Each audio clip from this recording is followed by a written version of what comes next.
Hey y'all, it's Laura and welcome back to a Cocoa Vanilla Studio video. Now, this lovely layout is a second page to the last Cocoa Vanilla Studio layout that I did, and this one uses the rest of this cut file. So I had included a wreath star cut file in my last layout that is from Paige Taylor Evans, and I had cut off this small section of it because I wanted it to run off the page. And so I decided to go ahead and use this small section behind the remaining two photos that I wanted to incorporate into this spread. Now I did consider a couple of options here, whether I wanted it at the top or the bottom, and I really liked the way it looked at the top. It felt a little bit more whimsical and fun, and so that's what I went with. Now these two photos are of my youngest child, Sophia, and then my husband, who has recently passed away. These were actually taken a couple of weeks before he passed away, and they were doing t-ball together. So these are super cute little photos. Sophia is autistic and she has a hard time with big group events, and so this was a great opportunity for her to try something new without the expectation of trying to be perfect or learning every single little detail. This was just for fun, and I think that's something that we as a family of autistic and ADHD folks have to redirect our focus on quite often, is just lowering those expectations to not everything has to be perfect, not everything has to be about mastering a skill or a sport. Sometimes it's just for fun. And I think that that was a really necessary opportunity for her and her sister. So I have this cut file ready to go. I did go ahead and back it the same time I had backed the last half of this cut file. I just did the whole thing at once. Figured same papers, the two pages will coordinate, we're all good. And so it was ready to go, and I just needed to put together the rest of the layout. So I do have 3x4 photos on this page. I'm using a piece of white cardstock as my backdrop, and I'm not using a ton of patterned paper. This little journaling card I've included is from the cut apart page of the Storyteller collection, which is the new one from Cocoa Vanilla Studio, and I love these little painty stripes, and the idea of having this just kind of peeking out from behind my photos just sounded really fun. And I really like the pop of color that it adds to the page without drawing too much attention away from the photos. Particularly now, looking back at these photos is very poignant, is very important that I scrap these memories for my girls, and it is necessary for me to see my husband in their albums as much as possible. They had such a close relationship with him, and I want those memories to remain fresh and strong, and I want to encourage them to ask about him, to want to hear stories about him, to see these photos and feel loved, because that is absolutely how he felt for them. So we are going to go ahead and back these photos with this beautiful periwinkle colored paper. I am obsessed with the blues in this collection. I love me a cherry red. We've got a beautiful apple or cherry red in this collection that is gorgeous, but the blues have my whole heart. I am loving this periwinkle. I am loving the navy. It is such a fun mix of rainbow colors, but in the kind of soft and not even pastel, but it's just like a softer version of rainbow colors. And it's just so much fun to work with. They're so easy to work with. I find them super versatile, and I have a ton of photos that match this collection perfectly.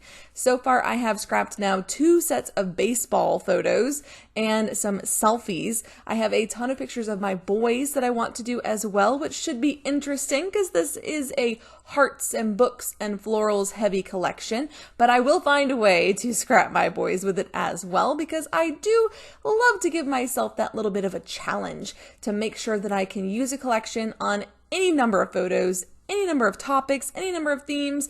I will find a way. Not sure if you like to challenge yourself that way, but I certainly do. I love to push myself creatively as much as possible. Now, in embellishing this layout, I had a couple of thoughts in mind. For one thing, I could do a little bit more layering on this one because the background's fairly simple, and so if I went crazy with embellishments, that was totally fine.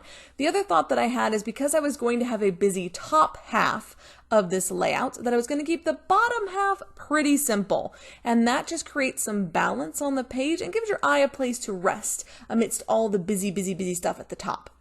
Now for a title, I went super simple. I really loved this little happy, and I thought it fit perfectly on top of this little rainbow painty section on the cut apart piece. And so I thought this was perfect because this is a 2-page spread. The opposite side has a very large title, and so I didn't feel like this side needed a big in-your-face title. I thought I could keep it subtle and focus instead on adding journaling to this side because there's no journaling on the other side. And so finding that balance when you're working on 2-page layouts is often a bit tricky, and especially because these two layouts are not a continuous design, they are a coordinating design, which is 99% of the way that I do 2-page spreads, which I don't do them very often, but when I do, they're usually coordinating using the same collections or the same colors and not all the way across. They're not just continuous from side to side. And the reason that I do that most often, partially it's because I have ADHD and I like my variety. I love to see variety in my albums. The other part of that is that I use 3-ring albums. And so those 2 pages are not going to be next to each other anyway. There's going to be a nice big gap of about 2 inches at least between the 2 pages. So having a continuous design doesn't necessarily work super well, in my opinion, with 3-ring designed albums. I think that the interruption of a continuous design in those albums makes them a little bit less, I don't know, they just don't appeal to me, I guess is what I'm saying. They just don't appeal to me. So I like to coordinate instead. That way they stand on their own as individual layouts, but they can also tell the same story over multiple pages. And I am all about the storytelling in my scrapbooking. That is a big part of why I scrapbook, is because I want to take those memories and those stories and I want to encourage my kids to think about them, to remember them. And so by bringing these stories to life, capturing the mood and the feel of the photos as well as the colors is something that I really focus on in my layouts. Now I have added a couple of those cute little epoxy wood buttons. I have also added those to the other side of the layout. So at this point, I'm trying to make sure I incorporate similar bits and pieces, similar embellishments that sort of match the other side of the layout, but not in the same way. We're going to go in a slightly different way, but still using those same elements so they coordinate. That's a cheeky, sneaky little way to make sure that those layouts coordinate beyond just using the same exact collection, because you can use different collections, but use similar colors, but use very similar types of embellishments, and it still works. I really like the clustering at the top of the page here, adding in those circles, add so much whimsy to this page. Those hard geometric lines on the stars, for me, were just a little bit too linear. There's already a lot of linear feel to this layout. This design is very linear. We've got the 3 rectangles across the center is already giving it a very linear look. And so by adding the softer, rounded look of the circles and eventually some very small florals that are in that little bowl right there.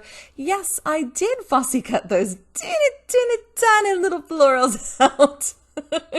Because I love to fussy cut, and those little florals make the perfect tiniest little scattering bits to add at the end. Now on this little happy card, I could have added my journaling and left it at that, but I really wanted to go more vertical with this design. I wanted to bring it down the page a little bit further, and so instead I'm going to add my journaling underneath of the photos.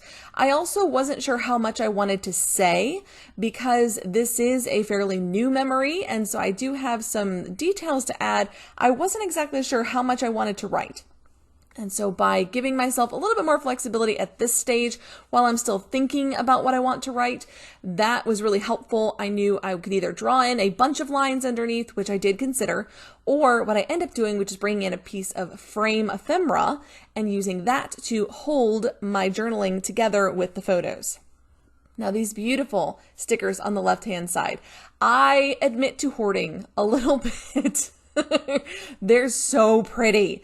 And so I've been trying to encourage myself on this layout. I was like, I've got to use some of the stickers on here. So what did I go for? The word phrase stickers, of course, because they're so pretty. I need to do a layout, I think, that is heavy on stickers, and that way I'll dive into them a little bit more intentionally.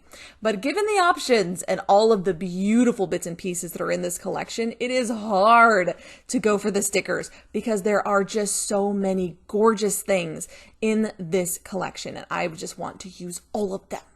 So adding those teeny tiny little fussy cut florals around the edges of my stars, again, soften the look of the stars, give it more of a whimsical and gentle and even to some extent feminine look, and I think that that's perfect for this layout. Now, if I'm scrapping pictures of my girls, there's a pretty good chance I'm going to use florals in some way, but on this layout, I actually kept it very subtle, which is a change for me. I do love a good floral, and the opportunity to use them, I rarely pass up. So this is that frame I decided to use. I just cut off a section of it. I'm going to pop it right underneath of this center photo, and I really like this addition. I think this gives the layout such a fun feel. It kind of takes that comic-y feeling or that cartoonish feeling from the top with those stars and brings it down to the bottom, and so it kind of adds that just a little bit of fun and whimsy to the bottom of the layout to match the top.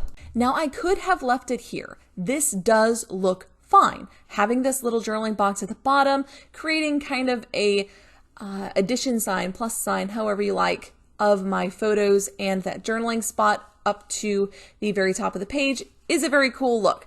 But I wanted to soften this just a little bit. I didn't, again, want those hard lines, those sharp corners on the photos and the frame. So what I'm going to do instead is I'm going to bring in a camera that has some gorgeous florals on it. There we go. And sit it just there. And do you see how that breaks up and stair steps the photo to the camera to the frame? And so it's not such a harsh line there on the bottom. It doesn't draw so much attention to the journaling and away from the photos. It softens that shift from the photos to the journaling spot with just that extra little stair step. It makes such a big difference. Now on this layout, I do finish up with my scattering and splattering. I use the tiny little florals for my scattering, little detailed work around my clusters. For my splattering, I'm actually going to use 3 steps this time. One is some gold Nuvo in the center of the florals for a little gold effect in the middle. Another is some black Nuvo around the outside of my clusters, and then some Heidi Swapp Color Shine, which is the very last bottle, and splattering that around the outside. That's it for this one. Be sure to check out the blog for more photos, and until next time, bye y'all!